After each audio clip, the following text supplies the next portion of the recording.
నమస్తే అండి. Welcome to mirror TV. మరి తెలంగాణ రాష్ట్ర ప్రభుత్వము ఈ ప్రజలకు చేస్తున్నటువంటి అన్యాయాల గురించి, అక్రమాల గురించి, అదేవిధంగా జనాలు ఏ విధమైనటువంటి గోసలు పడుతున్నారు, జనాలను ఈ పార్టీ ఏ విధమైనటువంటి గోసలు పెడుతున్నదో అనే దాని గురించి అయితే చెన్నకేశవులు అనే కళాకారుడు అయితే మన ముందైతే ఈరోజు ఉన్నాడు. మరి చెన్నకేశవుడు ఒక్కొక్క పాట పాడితేనైతే దద్దరిల్లే విధంగానైతే ఉంటుంది. మరి ఆ చెన్నకేశవుని అయితే ఈరోజు మీ ముందుకు తీసుకొచ్చాను. నమస్తే అన్న.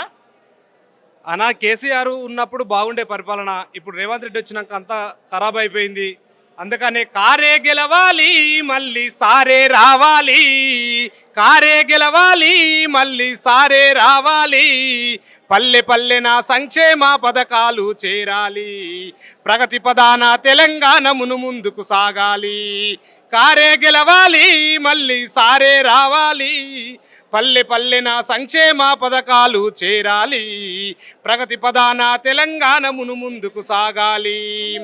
ఒకనాడు మన తెలంగాణలో కరెంటు కష్టాలెట్లా ఉండెను, కరెంటు కష్టాలెట్లా ఉండెను, ఒకనాడు మన తెలంగాణలో సాగునీరుకు బాధలుండెను, సాగునీరుకు బాధలుండెను. అందుకే చెప్తున్నా, ఈ దొంగలకు ఈ దోపిళ్లకు ఓటేయద్దని, ఈ దొంగలకు దోపిళ్లకు ఓటేయద్దని. అందుకే యవ్వనికి ఓటేసిన గాని వెనుకకు పోతదిరో, తెలంగాణ వెనుకకు పోతదిరా, కారు గుర్తుకు ఓటేస్తే మును ముందుకు పోతదిరో, అభివృద్ధి అవుతదిరా.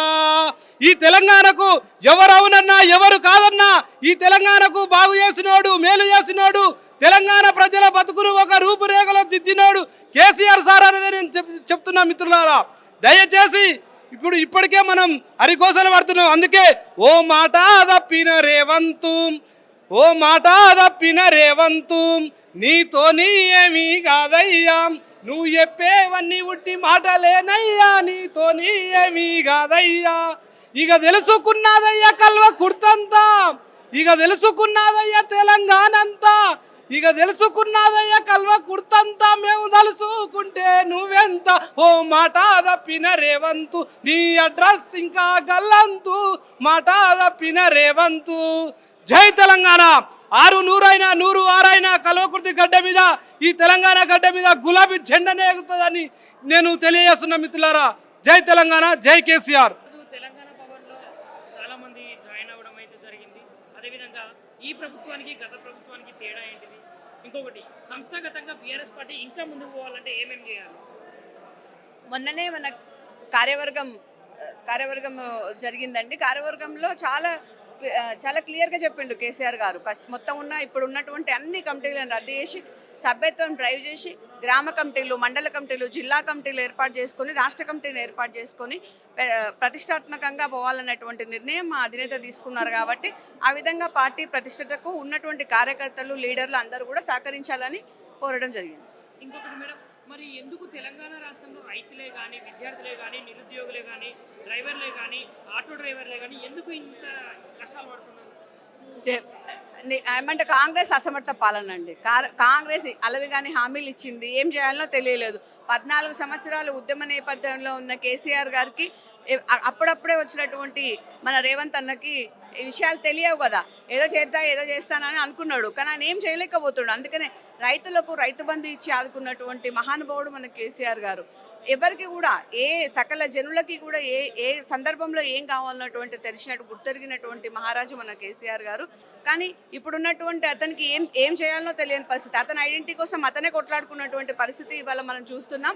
అతనికి పరిపాలన ఏ విధంగా చేయాలో ఆయనకు ఆలోచనే కూడా లేదు, ప్రజలకు ఏ విధంగా సేవ చేయాలన్న ఆలోచన. అందుకే ఆయన పాలనలో ఇటు రైతులు కానీ, ఇటు మహిళలు కానీ, విద్యార్థులు కానీ ఎవరు కూడా ఆనందంగా లేరు, సంతోషంగా లేరు. మళ్ళీ కేసీఆర్ గారు రావాలి, కేసీఆర్ గారు వస్తేనే మేము అనుకున్నటువంటి నెరవేరుతుందన్న ఉద్దేశంతో మళ్ళీ రివర్స్ ఇప్పుడు మైగ్రేట్ అవుతుంది. అందరూ కాంగ్రెస్ పార్టీకి ఎందుకు ఓటేసినాం, మేము ఊర్లలో పోతే మా చెప్పు తీసుకొని మేమే కొట్టుకోవాలా, ఇలాంటి పరిస్థితులలో ఉన్నారు మహిళలు అనుకుంటున్నారు. అరే మనం అనవసరంగా తులం బంగారానికి మోసపోతున్నాం, ఉన్న కళ్యాణ లక్ష్మి కూడా రాకుండా పోతుంది, నా ఆడబిడ్డకు కానుపైతే కేసీఆర్ కిట్ ఇచ్చినాడు, నా పిల్లలకు చదువుకోనికపోతే సన్నబియ్యం పెట్టి మనకు విద్యాలయాల్లో ఏర్పాటు చేసిండ్రు, మరి అట్లాంటి కేసీఆర్ని పోగొట్టుకున్నామని చెప్పేసి అలా బాధపడుతున్నారు. మళ్ళీ అందరు కూడా రివర్స్ వచ్చేసి ఖచ్చితంగా మళ్ళీ రేపు బీఆర్ఎస్ ప్రభుత్వం మీద ఎట్లాగో ఓట్లు వేసినాం, 2 సంవత్సరాలు ఇంకా ఏగాక తప్పది, 2 ఏళ్ళు అయిన తర్వాత మళ్ళీ వచ్చే బీఆర్ఎస్ ప్రభుత్వం ప్రభుత్వమే అని ప్రజలందరికీ కూడా తెలిసిపోయింది. ఇదే ఖాయం. తెలంగాణలో జరుగుతున్నటువంటి రాజకీయ పరిణామాల పట్ల, రేవంత్ రెడ్డి గారు చేస్తున్నటువంటి విధి విధానాల పట్ల, అదేవిధంగా గత 10 సంవత్సరాలు ఏ విధంగా ఉంది తెలంగాణ, ఇప్పుడు ఏ విధంగా ఉంది తెలంగాణ అనే విషయాల పట్ల 10 సంవత్సరాల క్రితము మన పచ్చని వాతావరణంలో పసిడి పంటలతో కలకలలాడిన తెలంగాణ ఇప్పుడు గిలగిల కొట్టుకుంటున్న రైతుల గోస చూడలేకపోతున్నాము. ఇప్పుడు చూసిన తెలంగాణ ఎలా ఉందంటే అవినీతికి మొత్తం దుర్మార్గమైన పాలనతో తెలంగాణ ఇప్పుడు ఉంది. ఇంతకుముందు కేసీఆర్ గారు చాలా రకాలైన స్కీములు పెట్టి ఆయన మేనిఫెస్టోలో పెట్టని స్కీములు ఇట్లా అమలు చేయడం జరిగింది. ఇప్పుడు ఆయన మేనిఫెస్టోలో పెట్టి వేల మంది లక్షల మంది ప్రజల ముందు విడుదల చేసిన స్కీములను అమలు చేయలేకపోతున్నాడు. నేను ఈరోజే టీఆర్ఎస్ పార్టీలో జాయిన్ కావడం జరిగింది, ఏ పార్టీ నుంచి? కాంగ్రెస్ పార్టీకి వెళ్ళి. మరి కాంగ్రెస్ విధి విధానాలు మీకు నచ్చక జాయిన్ అయ్యారా, లేదంటే బీఆర్ఎస్ పార్టీ చేస్తున్నటువంటి అభివృద్ధి పనులను చూసి జాయిన్ అయ్యారా? బీఆర్ఎస్ చేస్తున్న బట్టి అభివృద్ధి పనులను చూసి జాయిన్ కావడం జరిగింది. రేవంత్ రెడ్డి పాలన అస్సలు బాగలేదు. అంటే మామూలుగా మళ్ళీ వచ్చేసరికి తప్పకుండా బీఆర్ఎస్ పార్టీ అధికారంలోకి వస్తుంది, కేసీఆర్ గారే ముఖ్యమంత్రి కాబోతున్నారు అని జనాలు అయితే మాట్లాడుతున్నారు. ఖచ్చితంగా అవుతారు సార్.